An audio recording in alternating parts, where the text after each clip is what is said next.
to install a phase monitor. We just changed out a very, very expensive compressor for a 30-ton unit, this antique model here. We had a burned up contactor, so we replaced that, and now I'm going to install the phase monitor. And the only thing we have to be mindful of in the installation is finding a place to put it. Okay, so I think this probably seems to be a fairly good place to put it, except for we're having a little issue with some wire here. So what I'm going to do right off the get-go, get a pair of needle nose.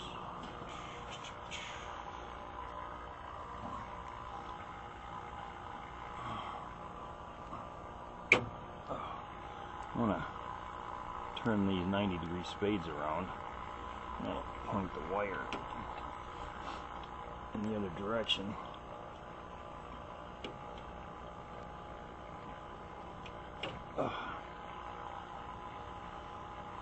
Trying to be careful with that so I didn't break the spades there, the terminals. Okay, there. Train that wire going the other direction a little bit. Throw a zip tie on it or something if we need to later. Alright, let's see what we got in here for some room.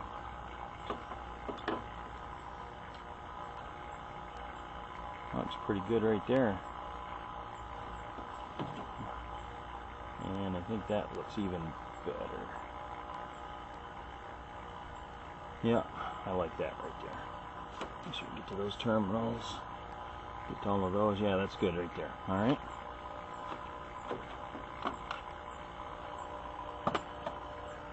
Alright, so let me get my extension.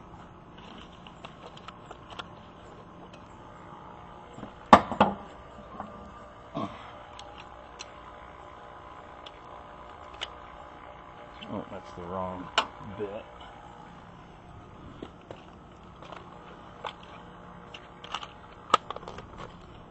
It's actually in here.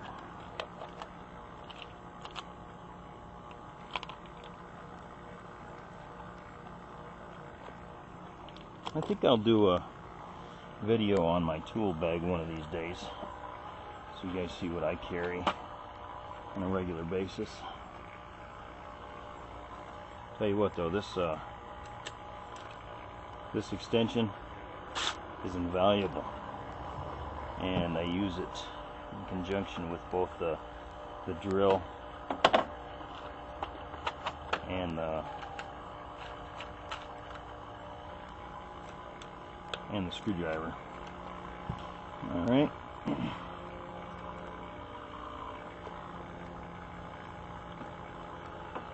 So you can hear that vacuum pump running in the background. There's a hole up there. I think that's... Gotta miss those two holes.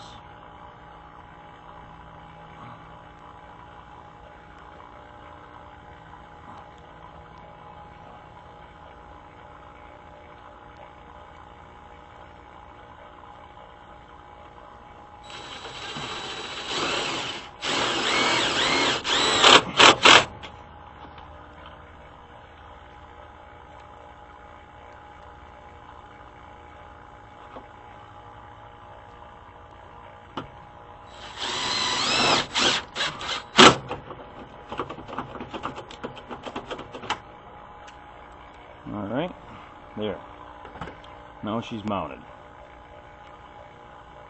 Line voltage, I have to get, I'm going to go gather some wire and come back and do this, but we're going to wire from the line side to here, and from the load side to here. And if you look, there's already spade connectors on all that, so we need to get some wire, some spades together, some zip ties, and then what we have to do is pull power off our transformer to power this, and then run the control wire that powers our contactor through here, so that if there's ever a phase spike, drop, or a loss of phase, the switch will open and it will shut the contactor off. So let me gather everything up and we'll be right back.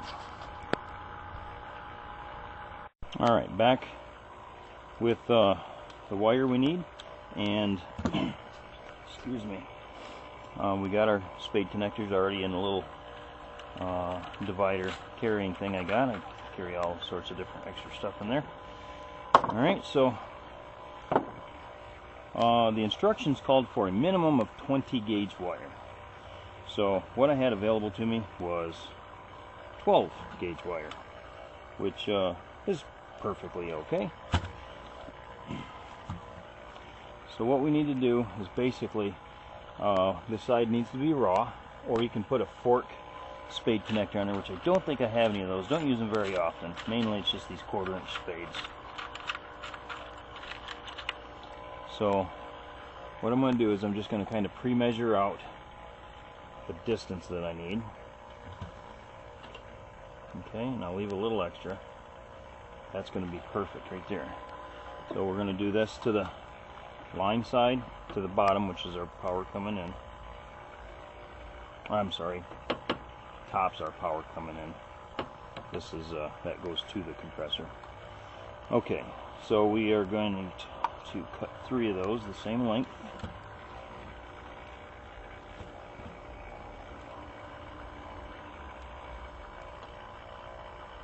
There's 2.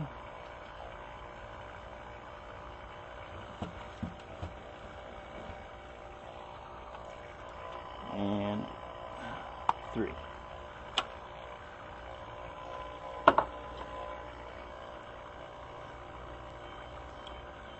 So we'll find number 12, strip it.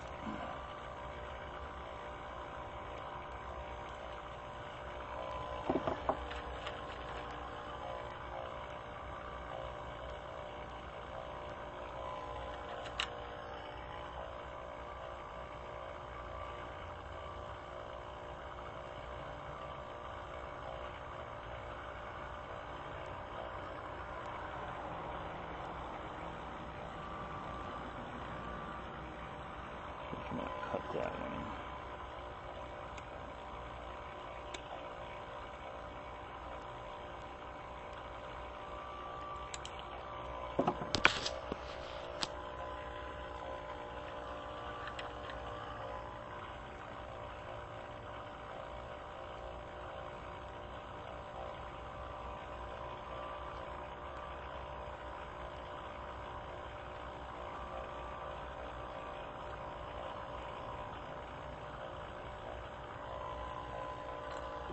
Well, this one's being stubborn.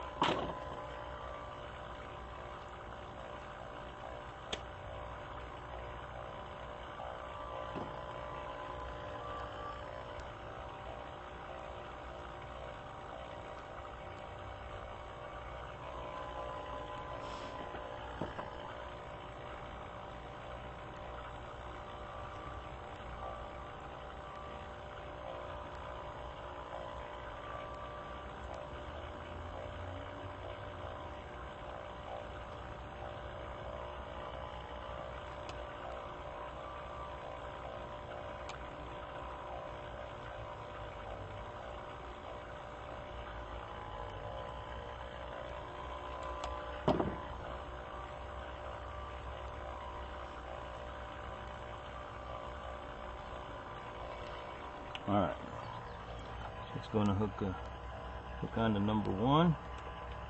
We'll do one of these at a time.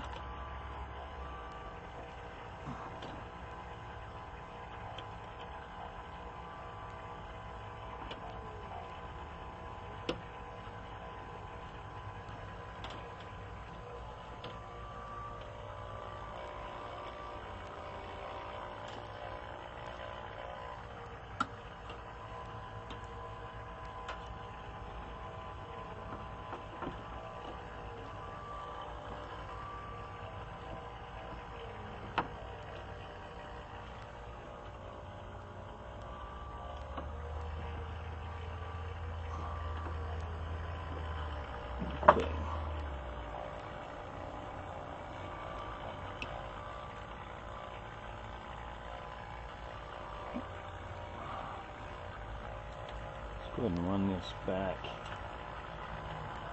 here.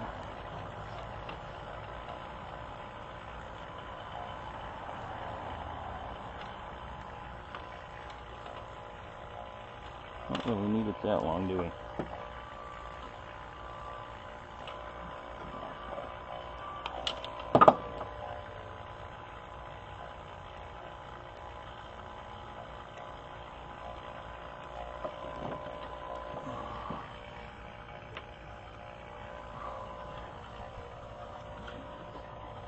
Oh, get my screwdriver. She's here.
And there's two.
Alright, there you go. So we got those 3 wires installed. Now I'm going to do the same for the load side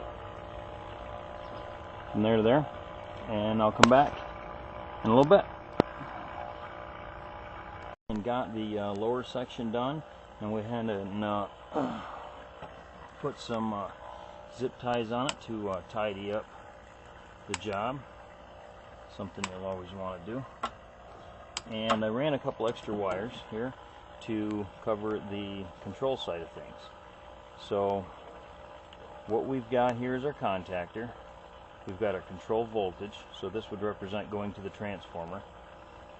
And this side is nothing's being switched, so we're going to make that our common side, or our neutral. So looking at our transformer here, we have our primary 460, and we have our secondary 115, 120. So right here's our power source. So we're going to take off the common, follow along here. We're going to run this wire right here from what would be the transformer over to the, or excuse me, from the, right now we're going to run from the transformer to the control, which is number 1 right here. I've already got that wire cut and ready to install. So,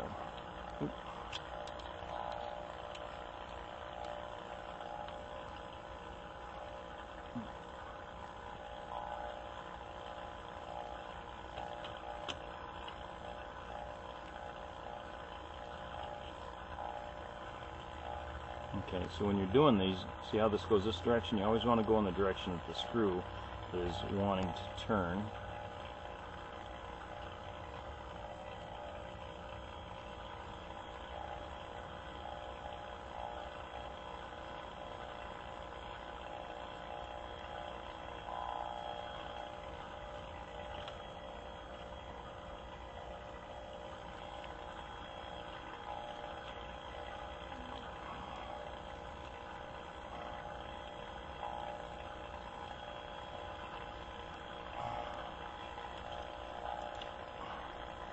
Just have to put those back in there.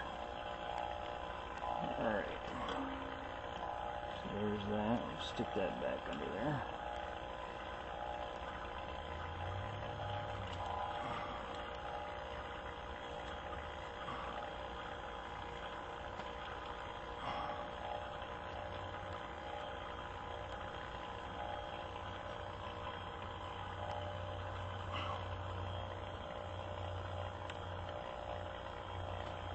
Okay. Alright, so that's going to be, like I say, our neutral, our common.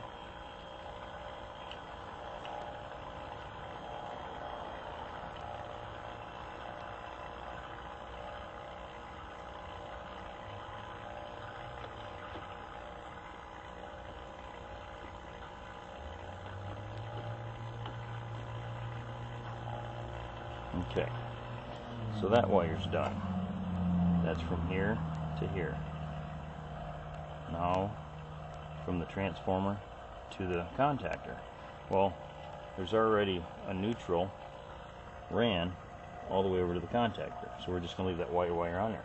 That one's done for us. Alright, let's go over to the next easiest one, which is going to be number 6, which is our run, and that goes all the way over to the contactor. So I've already ran that wire. This was the old power wire to the contactor, so we're going to take that one off.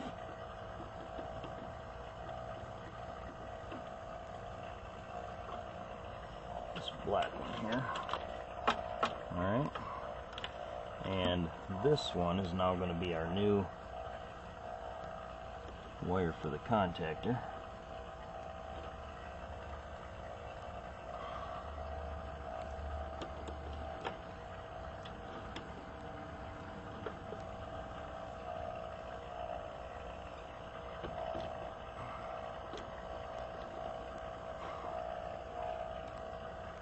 Okay, so that one goes to number 6. So what I'm doing is just making sure I got the right wire, and that one goes to number 6, which I don't think is ready to go yet. Double check. Contactor, number 6.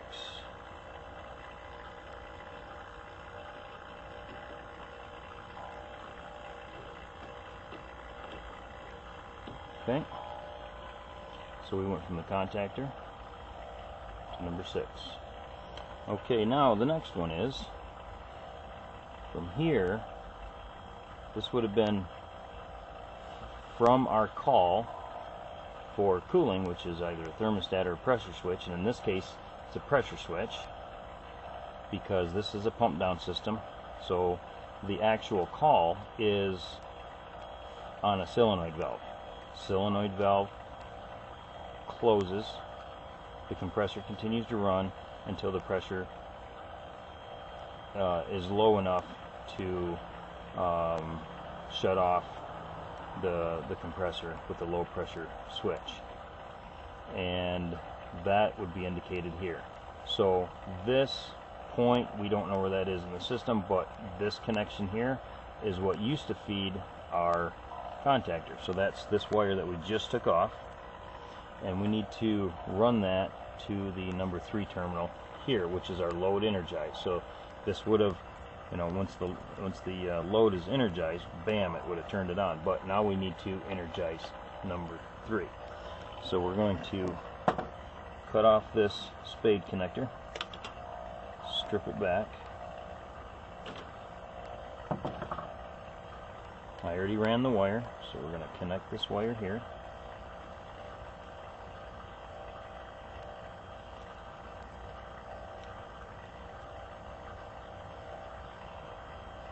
Wire nuts are fine. I could have used some spade or some butt connectors.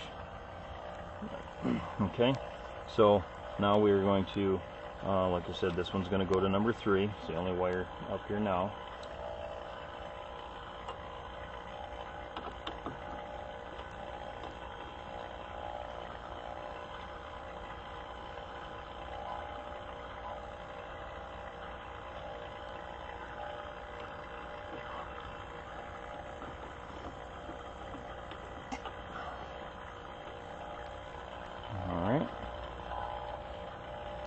So the last thing we have to do is wire in. So okay, so now this is basically the control voltage. This is going to give the control its voltage once the load is energized and it's calling. All right, but we need to have, this is an open set of dry contacts. This is a single pole double throw. And the way that works is power comes in here and it sits and waits, decides what's going on. And right here is an alarm. So if you wanted to send it over into an alarm if there's a fault, or you want to send it to the run terminal. So this is the one that leads all the way back to the contactor. So what we're going to do is we're going to power this common terminal all the time off of this transformer. That wire's already cut, at least one side of it is, so that's going to go there. And let me show you how to do this real quick. If you're using THHN type wire with stranded wire like this, if you're doing a terminal like this, like we have been, or a spade connector or something like that, you're just going to trim off the end. But if you're not, you're going to come back here and you're going to pull it out about yay far. And then you just, as you give it a little twist as you bend it over. And now you've got that connector that'll go right on there. So let's connect this here. This is our hot side.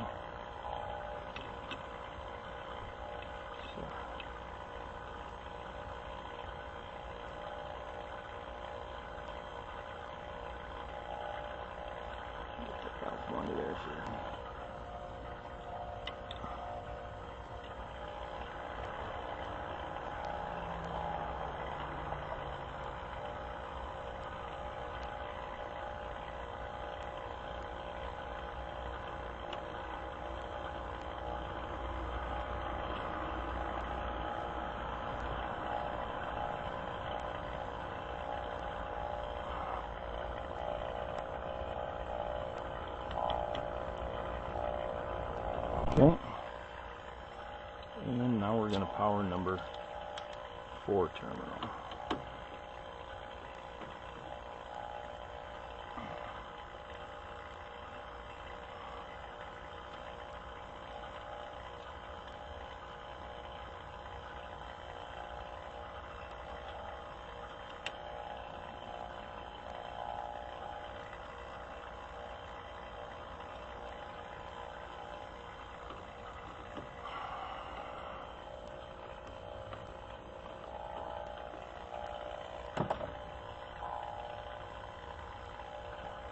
There we go.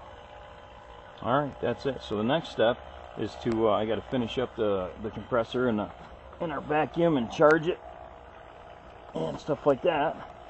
And then we'll come back and we'll we'll get to programming this guy.